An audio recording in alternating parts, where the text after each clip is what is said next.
Bonjour, je me présente Charles Giguère. À ce soir, je vais parler d'une coupe de panoplie de leurre, quelques trucs de pêche, ainsi que les poissons à pas naturels, les meilleures imitations pour capturer les prédateurs et les poissons sportifs. Je vais vous montrer aussi une revue qui est très utile pour la pêche, pour quelqu'un qui veut identifier ces espèces d'eau douce, autrement dit ceux qui commencent, puis même ceux qui vont déjà à la pêche, souvent veulent savoir quelle sorte de proie que le doré a mangé. Des fois, on a de la misère à identifier les types de poissons dans l'estomac du poisson parce qu'ils sont presque tous digérés au complet. Je suggère une très belle revue qui s'appelle Les Poissons d'eau douce du Québec. Cette revue ici, qui est en couleur, qui est plastifiée, qui a été faite par une équipe de plongeurs. Je peux vous dire que c'est très très bon comme livre. Ça donne pas la biologie du poisson, tout ça, ça donne les noms, les espèces en mots latins. Mais pour identifier des types de poissons, exemple, je vais vous montrer un petit exemple. Je parlais justement des dors-perches cette semaine. Dans mon montage de mots, je vais vous montrer un dors-perche. Je vais essayer de le rapprocher parce que, regardez ici, c'est pas évident pour jusqu'à mon doigt. Ici, c'est le fameux dors-perche. Je vais vous montrer le type de leurre que ça imite. Le type de leurre qu'on peut prendre pour pêcher le doré. Le doré, la chigan va se nourrir de ça. Le fameux Rapala par chaude, que le monde utilise depuis plusieurs années, c'est le classique. Mais ce type de poisson-là, ils mettent une petite perche chaude, mais plus un dors-perche, parce que le poisson est profilé, il est très fin, très petit. Une grosse perche chaude, exemple, une perche chaude un peu plus adulte, exemple, ça serait plus cette forme ici. C'est plus trapu comme poisson, allongé et trapu un peu. Et ce modèle-là aussi que Live Target font, regardez, Finima, parce que ça, je veux parler de ça aussi, les leurres Finima. C'est très très très bon. Le poisson souvent est méfiant. Je vais prendre, moi autrement dit, des leurres, prendre un petit papier sablé ou une laine d'acier, le passer sur le lustré du leurre. Je vais vous montrer, les compagnies en font plusieurs leurres, même couleur mauve. Regardez, j'ai Yuzuri ici, là. Juste ici, là, regardez, là, vous voyez qu'il est mauve. Mais ça, c'est très très bon à la chican dorée. Des fois, le poisson est très méfiant. Il est moins réceptif des leurres très illustrés. Juste l'user un peu. Des fois, on a des vieux leurres dans notre coffre. Puis ils sont très très efficaces parce qu'ils sont utilisés, ont été attaqués souvent, la couleur, il n'y a plus de lustré dessus. Comme je vous dis, les imitations de dors-perche, comme je vous ai montré dans la petite revue, regardez ça ici, Berkeley font ce qu'ils appellent toujours une perche chaude, mais si on regarde logiquement, ça a l'air plus d'un dors-perche que d'une perche chaude, avec sa forme, son corps allongé. Vous avez plusieurs compagnies, même Rapala en fond, regardez, qui sont des glaces méno, regardez, c'est translucide. C'est que ce modèle-là, ici, quand vous allez à la pêche avec, si vous pêchez dans un environnement qui est plus sombre, vu qu'il est translucide, il va devenir plus sombre. Si vous allez dans un eau plus clair, il va réfléchir plus de clarté. Ce leurre-là, autrement dit, on pourrait dire qu'il est commun, qui est un peu caméléon dans les environnements aquatiques.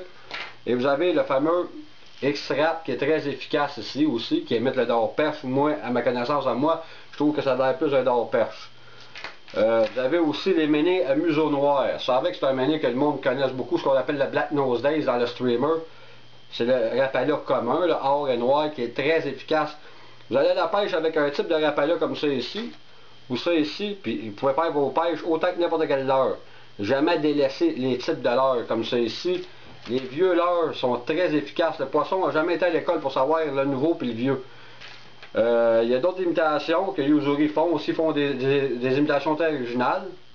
L'imitation petit crapet soleil ou crapet harlequin qui ressemble aussi. Avec une petite lèvre en avant qu'on appelle en anglais shallow. Ça veut dire qu'il ne va pas profond. Ça c'est très bon pour la chican petite bouche et le doré. Les compagnies font des très beaux leurres. Aussi, je vais vous montrer un autre petit poisson à l'intérieur du volume. C'est très intéressant ce volume-là. Le fameux Gasparo que j'ai fait le streamer. Je vais le mettre ici à côté de mon doigt, ici le Gasparo. Ce poisson-là ici, les poissons dans le fleuve l'automne, en mangent beaucoup quand ils montent le fleuve. Je vais vous montrer quel type de leurre vous pouvez utiliser pour l'imiter.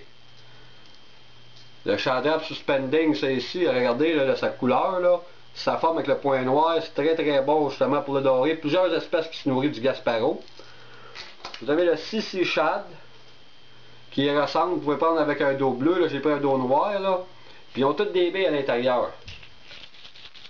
La tonalité des leurres, très important pour les poissons méfiants. Vous avez des tonalités plus aiguës, des décibels plus aigus, des décibels plus sourds. Ça aussi, le tin fin de cette couleur-là peut aider à imiter le Gasparo. Et vous avez ça ici, l'autre tin fin, un peu avec le dos vers d'out, qui peut être très bon. Et aussi, vous avez les leurres bruiteurs qui peut être très bon aussi. Regardez, ils ont des baies à l'intérieur. Mais tous les bruits, c'est très bon. Il y a des côtés négatifs, positifs des leurres, comme justement Rapala a inventé la selle avec une chambre horizontale dans le corps. Écoutez bien le bruit. Mais ça, là, je peux vous dire, cette année, là, le monde, puis l'année passée qui ont pêché avec ça, qui ont vraiment concentré du temps là-dessus, c'est très très efficace pour toutes les espèces. Vous avez la compagnie Spro qui en fait un autre modèle. Toutes des tonalités très importantes. Aussi, vous avez des compagnies, regardez le fameux Rapala articulé. Jamais elles n'ont plus dédaigné ça. Souvent, les leurres articulés de certaines compagnies, quand ils cassent en deux comme ça ici, souvent la queue va claquer sur le corps en avant, ça va faire un bruit. Nous autres, on ne l'entend pas dans l'eau. Mais ça va faire des bruits un peu plus sourds, plus discrets, puis le poisson va être porté à sauter dessus encore plus. En même temps, comme je disais, cette petite revue-là ici, là, vous devriez vous procurer ça justement si vous voulez faire des cadeaux. Il y a toutes les espèces qu'on capture dans le Saint-Laurent, lac Saint-Pierre, lac Saint-Louis, lac Saint-François, tous les poissons d'eau douce dans la région de Montréal, les sortes de poissons en pas. Vous pouvez identifier les sortes de poissons aussi là-dedans. Moi, j'en ai un de Scott et Crossman depuis plusieurs années, qui a une très grosse bible. Exemple, si vous voulez pêcher, exemple, avec un petit poisson, le ventre rouge du Nord, là, je l'ai pas développé un, j'en avais un, le ventre rouge du Nord, c'est très bon le chigan. Puis vous êtes capable d'identifier toutes les sortes de poissons, les cyprinidés, exemple, là, je vais la montrer assez vite. C'est très très bon, ce petit bouquin-là. Puis aussi, je vais vous montrer un autre livre. Si vous voulez savoir comment que ça va creux, c'est l'heure-là. Il y a un livre ici qui s'appelle De Précision Trolling Bib. Ce livre-là, c'est très efficace pour quelqu'un qui veut savoir quand il fait de la pêche à la traîne, à longue distance ou courte distance, les profondeurs que le leurre peut aller. Exemple, on a le Cotton Cordell, Willy Diver ici en haut. Ça vous dit, quand vous lancez, exemple, vous voulez lancer le plus loin, vous faites de la pêche à la traîne, 200 pieds de distance, ils vont vous dire votre leurre va plonger, exemple, à 18 pieds exactement, en ligne de 200 pieds à l'arrière. C'est que ça, c'est ce type de livre-là, c'est un livre qui est très très efficace pour savoir les connaissances, puis savoir les leurres, quelle profondeur ils peuvent aller quand vous déroulez de la corde à 200 pieds, à 50 pieds. Ça va vous dire exactement comment est-ce que le leurre va aller à telle profondeur. Ça, ce livre-là ici, très beau bouquin. Ça, là, c'est des livres qu'on a toujours besoin. Là, ce soir, je vais vous montrer une technique, ceux qui aiment pêcher le brochet, mais souvent, ils se font couper leur monofilament, le fluorocarbone ne résiste pas. Là, j'utilise ce qu'on appelle un flapping shad de Gambler, parce que c'est mon leurre préféré pour le brochet, leurre soupe, qui est rose bubblegum. Je vais vous montrer avec quoi je vais l'attacher. Un hameçon à gap large, en anglais il appelle wide gap, avec un pic d'ancrage, vous mettez sur le bout du poisson en caoutchouc. Vous le rentrez à l'intérieur, puis faire attention pour ne pas vous blesser le bout du doigt. Vous avez, autrement dit, une cavité pour cacher l'hameçon, une cavité à l'intérieur. Vous venez prendre votre hameçon, vous la pliez juste un peu à côté. Regardez, vous venez la cacher ici. Vous la reculez un peu et vous rentrez la pointe dans le caoutchouc un peu.